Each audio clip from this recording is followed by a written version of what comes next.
data, technology, sensors, they all center around privacy.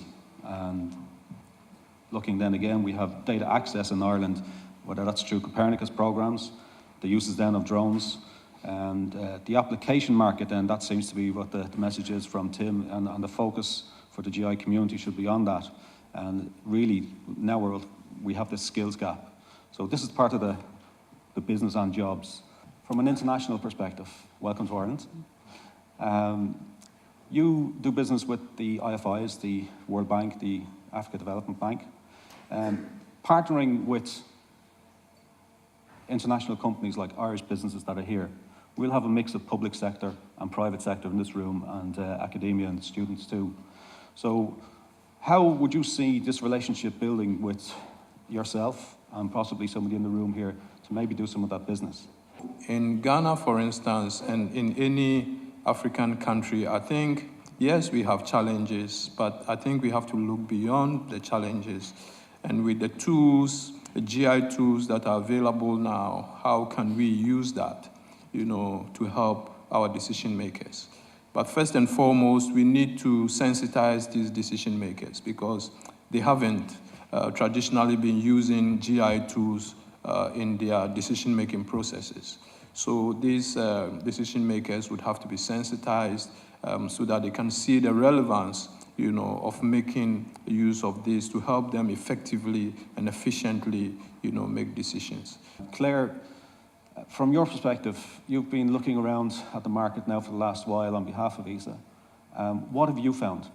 A lot of the issues that stakeholders have are they simply don't know where to go or who to go to ask questions about Earth observation and how they can make the crossover to start to incorporate it more, or if it's even viable to incorporate more into their business lines. So the overall goal is to, get Irish companies and the Earth observation and GI sector a higher success rate, not just in ESA, but moving on from that into Horizon 2020. There are specific space streams, but there's also big data, there's also initiatives under climate change. The Earth observation can fall into so many different categories. I'll give you a sort of a quick overview, I suppose, from the private sector as to what's happening in GI and maybe developments and what we see happening. So I suppose there's two big developments from our perspective. Obviously, air codes are the future. And it's going to open up a lot more of the market to people that are capturing addresses in the past or weren't capturing addresses will now be able to capture air codes, which means there's a lot more data to be analysed spatially because we've got coordinates hanging off that information. In the past, we've worked with insurance companies and some retailers, some banks, telecommunications, delivery companies, and a lot more of those are going to be getting involved in this now in the future. But I suppose what we're seeing in the GIS and spatial and demographic analysis side of things is that as the market declined from 2008, if anyone was making a decision, they were willing to invest a lot more money in research before committing to action bricks and mortar. I think that was a requirement from board level, but also from the banks themselves. The banks weren't lending, so they have to invest their own money, and they were a lot more careful with it. I think that will continue. People got burnt, so they're going to be a lot more cautious going into the future. So they're going to invest more pre-build. So yeah, I think air codes, and hopefully as the economy picks up, obviously that's, if Brexit kicks in and we get a bit nervous, then there'll be less investment. But I think all things going well, we should see a lot more activity over the next few years. We're a small country, it's a small industry here, and how do you prime it? And there has been ongoing discussions, like again, going back to Earth observation, it's not really a private sector play. Really, when you look at it, a heck of a lot of the services go into the public side of the sector, and that there should be a bit more of a join-up between those being primed to Irish SMEs, high-tech, GI, EO companies, and then to try and kind of build up a bit of a capacity here. I think our capacity is okay, but it could be a lot better. Go back to what our role is on the research university teaching side. Perhaps there is a kind of a chat to be had to figure out our courses at undergraduate and postgraduate level, are they actually relevant? Do they need to be kind of taken out and dusted down? And I'm sure Chris and Martin here would agree we would always, be open to industry and other services coming back and saying, do you know what, guys, I think we need to take a second look at that. I do actually think myself personally that it is something that we should take a closer look at here, what the role of universities and third level in upskilling, maintaining skills and adjusting to what's happening out in the real world. And I suppose what you're seeing really is this talk today around GIS and the GIS community and sensors and observations and internationalism as well and local issues, is that in some ways that this geography piece is still in a small room where it should be in a bigger room. If it's so essentially part of so many things, why isn't it in a bigger room? And that's a question, it's a hard question to put to a room, but it's one you have to ask. If it's so important, and why is the room so small? Why haven't you got industry leaders from all over the place here?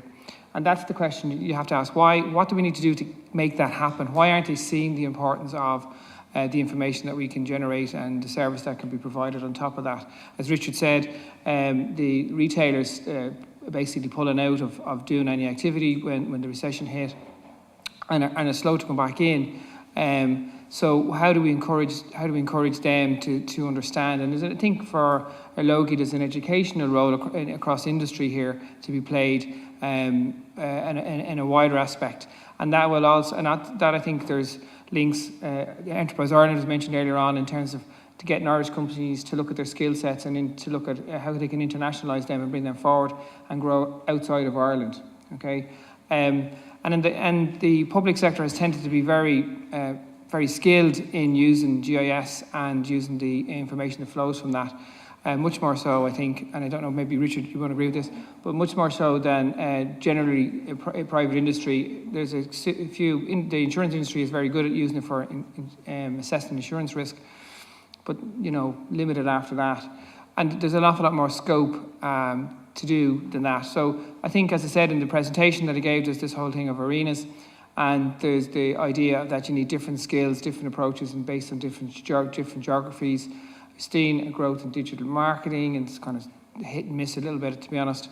And that's all based on geography. So I think there's a lot that can be done, still more to do. And I think the role that the Irlogi can play in that is, again, it's sort of reaching out to other organisations, reaching out beyond and helping grow it. Have we lost our focus on the customer, the small individual? I would suggest that a lot of what we're doing is business-to-business delivery rather than business-to-customer delivery. I think there is a difference between a business-to-consumer market and a business-to-business market. First of all, in the business-to-business market, you're selling and buying from professionals who have different needs and different understanding of what they want, where a consumer market is much messier. They tend not to know what they want and then until they have it, and then they're not sure they want it. So it's a much more difficult proposition to meet the requirements of a consumer market that's in much greater flux than it tends to be steadier business market. So, yeah, it does present a challenge, but in the process of trying to meet the consumer needs, if you're going to operate on both channels, you will improve the services you provide to the business because you'll be faster and sharper from operating in that market space. I'm just wondering, do you think people in this room would be suited, are we best suited to maybe develop from GI data managers or GI managers into chief data officers? There is a bit of a change in that there will be a need for kind of professional grade geospatial data scientists that will not necessarily, perhaps be the kind of conventional type that we're looking at shape files or Excel spreadsheets or, to an extent carrying out those kind of like classic intersection, containment and proximity type operations. In the front end, we have seen a bit more multidisciplinary stuff going on with our team, which I know doesn't directly address your question, but I think things have changed on the GI side of things, that we have people with a wider set of skills getting involved.